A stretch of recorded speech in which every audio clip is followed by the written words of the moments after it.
I'm Dr. Bart Rademaker, and this is Prescription for Your Transformation, real people, real conversations, and real success. And bringing to you different perspectives, different ideas of some of the most important questions that we have to be asking ourselves. Because when you think about it, every single day, it's 70,000 thoughts. Most of these thoughts, or in fact, perhaps all of these thoughts, are really answers to the questions that we make to ourselves or give to ourselves. The question is, are these good questions? You know, someone once said, the quality of life is the quality of questions. Ask better questions, and you get better answers. But where more relevant is this all about when we think about timing? Timing of everything. Now, this is the wrong time for this, or this is the right time for that. Quite frankly, doing the right thing at the wrong time is still the wrong thing. But when is it really truly wrong? And when is the timing really wrong? And where does that fit in your life? So I'm super excited to be talking to an amazing woman. And it's a beautiful journey that I get to watch from the sidelines as she continues to blossom into this incredible person, this transformational being that's going to help you with your transformation. And that's Katie Williamson. Thank you so much for joining me today. Thank you, Bart. I'm really happy to be here. Thank you for having me. Yeah, and I love many of the insights that you get to share on some of the programs that we work with together, and really, how fundamental, how sometimes raw you are, and quite frankly, we all need to do more of that. Be raw with the questions that we ask, and going through that process. And it's great when you share your stories, because then other people can relate to that. So talk to me about what you're thinking about, what you want to share about. Is it the right time in your life? Yeah, thank you. This has been a question that I have really been asking myself, and to be honest, at different times, really struggling with as well. On one hand, I'm very happy and very proud of the things that I've accomplished in my life and where I'm at and everything around me. And yet I also realize that there's times where my doubts come up and my negative thoughts start cycling. And, it's really what comes up is just, why haven't certain things happened yet? And so I've been in that tension of questioning the timing of my life, and yet also celebrating the timing of my life, because what I keep coming back to is being so happy and thankful and fulfilled with where I'm at today, and realizing that if anything had happened differently, then I wouldn't be in this space. So it's just this tension of already not yet, and I really don't think I'm alone in feeling that. So I'm glad that we're talking about that today. No, I don't think you're alone at all. And quite frankly, as we're talking, the timing of this show is brilliant because there's thunder outside. I'm sure you might be hearing the noise or not. But the thing is that, there's a great saying, and I think it was Byron Katie who said this.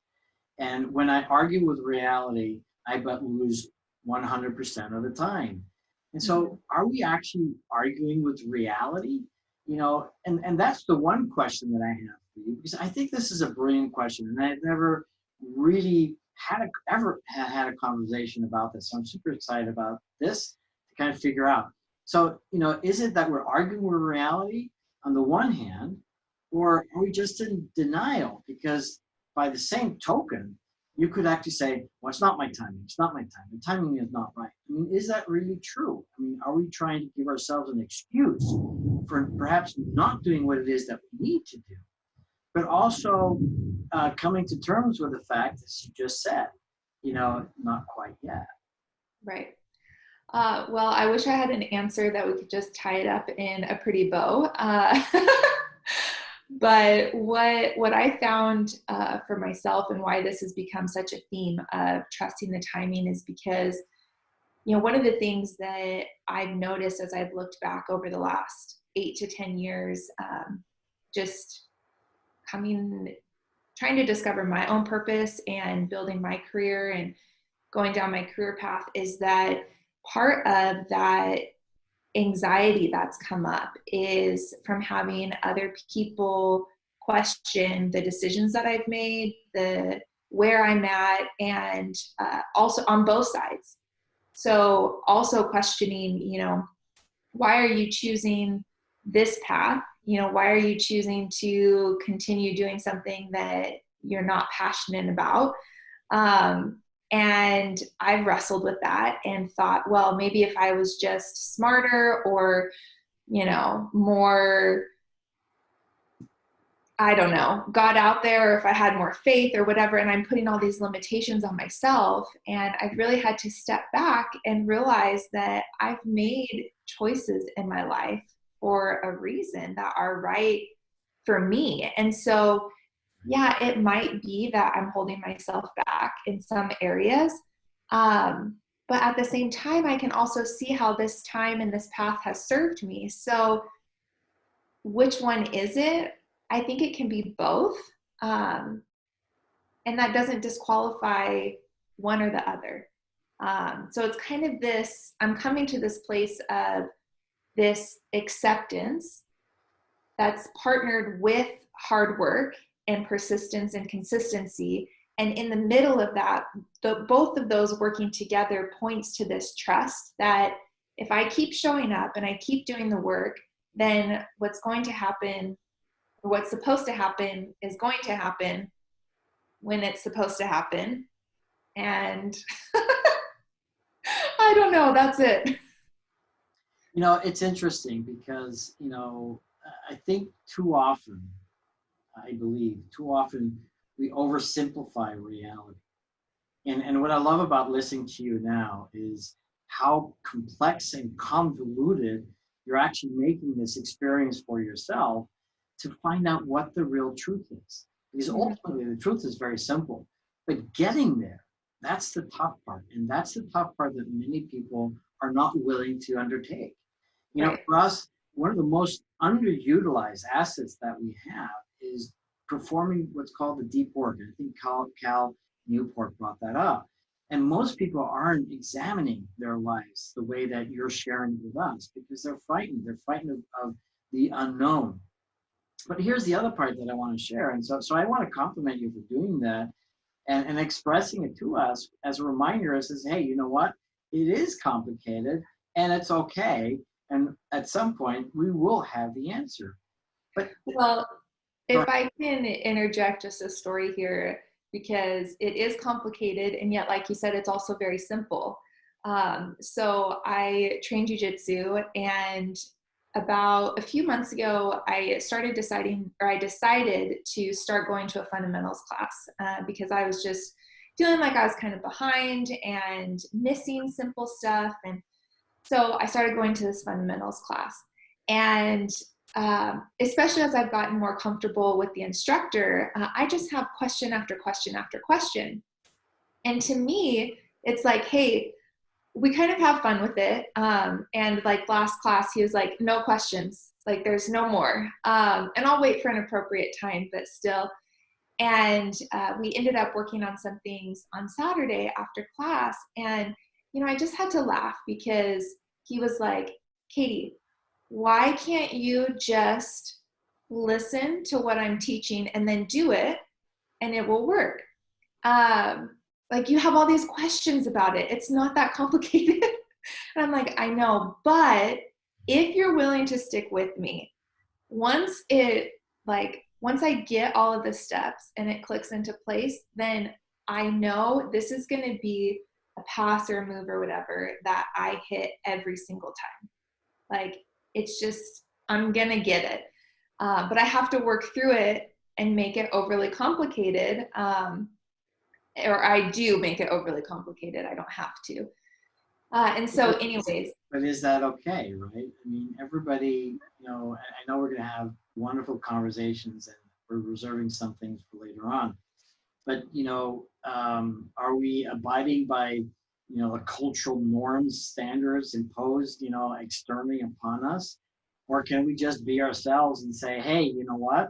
This is the way that I process stuff. And that's okay, not to be worried about that. And quite frankly, Right. I just think you have your own unique way to process it. And if it gives you the results and the magic that you desire, then isn't that awesome? And I think, like I like to put it, just giving ourselves permission to be human.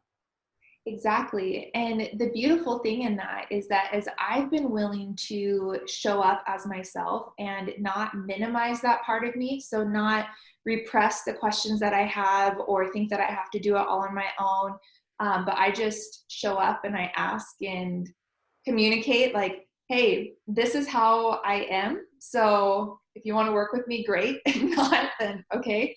Um, but I've done this with other trainers as well, where, we'll get, I build a relationship with them. And so we'll start talking. And I have flat out said, listen, if I'm talking, you just need to push me harder, because that's the only thing that's going to get me to shut up and work. And it's like we laugh, but then that's what they do. And so there's this, it's been really fun to celebrate those sides of me, because I'm showing up more as myself in these relationships. And then I'm giving other people an opportunity to just celebrate me where I'm at also, and give them an opportunity to like play to their strengths too. So that way it complements each other and we both get to the end goal. Like with working out, for example, I get a great workout. They put me through it. And we just get to show up and have fun. And so I love that you said that, because I think there is this huge piece in the process of that sometimes I felt in the past that I need to be a certain way, not just be at a certain point in my life, but I also need to be a certain way in order to get there. And it's okay to just be myself and like, yeah, I'm going to overanalyze the situation and think through 20 million different ways to get there, to realize like, oh, I can actually just open the door and walk through it, but I don't have to actually and make a whole door and lock it. And it's also recognizing that we all do the best we can with the resources that we have. And that's it. That's life. And, oftentimes I would reflect back maybe 10, 20 years ago and realize, wow, why didn't I do that then? But then I didn't have that knowledge. I didn't have that inspiration, perhaps motivation, whatever you want to call it. And so it's irrelevant. And so rather than being self-critical about where we are now, it's recognizing, okay, great. Now I've got these insights, what's next? And just like you said, I think very eloquently, not yet. And so I do want to ask you, because this conversation is in context with the work that you do. I know you've got programs and I know you've got coaching. And so are you coaching right now? And do you have, transformational programs out there? Yeah, I am coaching right now. I do one-on-one coaching that really focuses on peeling back the layers and getting deeper than just the conditioning that we've had, to help people discover their true purpose and then really come into alignment with that identity in order to create the life that they've dreamed of living. So yeah, that's my favorite work that I get to do.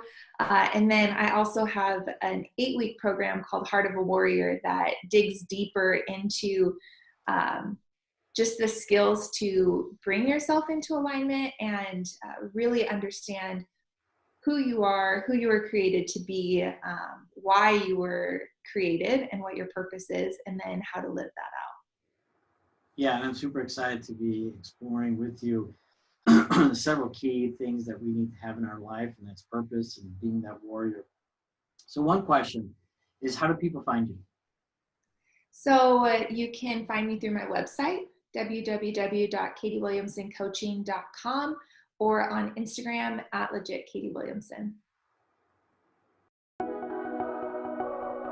Thanks for joining us on another episode of Dr. Rademaker's Prescription for Your Transformation. Continue the path towards discovering your own authentic genius by tuning in next time for more real conversations with real people.